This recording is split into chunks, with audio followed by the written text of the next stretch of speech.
जय श्री गणेश। दोस्तों, क्या तुम मानते हो संगत इंसान को बदल देती है? हाँ या नहीं? जवाब देने से पहले यह कहानी सुन लो। किसी गांव में हल्कू नाम का एक आदमी रहता था।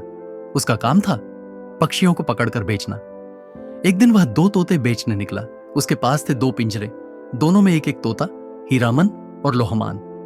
एक दिन जब वह बाजार जा रहा था, एक आदमी ने पूछा, भाई हल्कू, ये तोते कितने के हैं? हल्कू बोला, एक नहीं, दोनों साथ में बेचूंगा।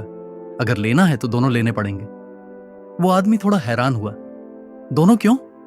हल्कू मुस्कुरा दिया, बस यही नियम है। वो व्यक्ति चला गया, पर तभी राजा का काफिला वहां से गुजरा। राजा ने दोनों तोतों को देखा। रंग, आकार, सुंदरता, सब कुछ एक जैसा। उन्होंने मंत्री से कहा, इस तोते वाले को बुलाओ। हल्कू को दरबार में लाया गया। राजा ने एक तोते की ओर इशारा करते हुए पूछा, हम ये एक तोता खरीदना चाहते हैं, इसकी क्या कीमत है?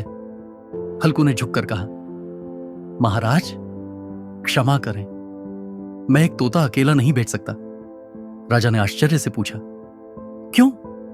हल्कू बोला, महाराज ये दोनों भाई हैं और मैं दोनों को एक साथ ही बेचना चाहता हूं। राजा ने कहा, ठीक है, दोनों की कीमत बताओ। हल्कू ने कहा, हीरामन की कीमत 1000 रुपए है और लोहमान की 100 रुपए। राजा चौंक गए और पूछा, इतना अंतर क्यों? दोनों तो बिल्कुल एक जैसे दिखते हैं। हल्कू मुस्कुराया, महाराज आप इन्हें अपने महल ले जाइए, फिर खुद अंतर समझ जाएंगे। राजा को बात दिलचस्प लगी। उन्होंने दोनों तोते खरीद लिए। रात में जब राजा सोने लगे, उन्होंने कहा, आज हीरामन को मेरे कमरे में रखो। सुबह हुई, राजा की नींद खुली और उन्होंने सुना हीरामन धीरे से राम राम जप रहा था। राजा के चेहरे पर मुस्कान आ गई। अगले दिन राजा ने कहा, आज लोहमान को रखो। सुबह होते ही कमरा अपशब्दों से गूंज उठा। लोहमान बुरा भला कहने लगा।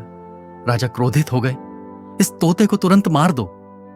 तभी हीरामन ने पिंजरे से आवाज लगाई, महाराज कृपया उसे मत मारिए, इसमें इसकी कोई गलती नहीं है।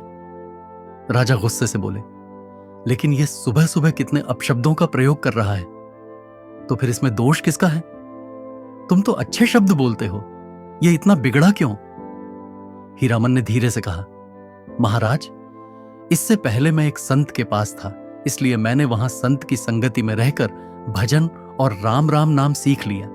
लेकिन यह लोहमान उस समय एक दुष्ट व्यक्ति के पास था। वह दुष्ट व्यक्ति दिन भर अपशब्द बोलता था, बस वही इसकी आदत बन गई। राजा कुछ देर तक चुप रहे, फिर बोले, तो ये तोते की नहीं, संगत की गलती है। हीरामन बोला, जी महाराज, संगत ही इंसान को गढ़ती है या बिगाड़ती है। राजा ने आदेश रद्द कर दिया और लोहमान को भी अपने पास रख लिया ताकि वह अच्छी संगत में सुधर सके। कुछ ही हफ्तों में लोहमान ने भी राम नाम जपना शुरू कर दिया। तो दोस्तों, याद रखिए, संगत सिर्फ इंसान को नहीं, उसकी सोच, उसकी आदतें और उसका भविष्य तक बदल देती है।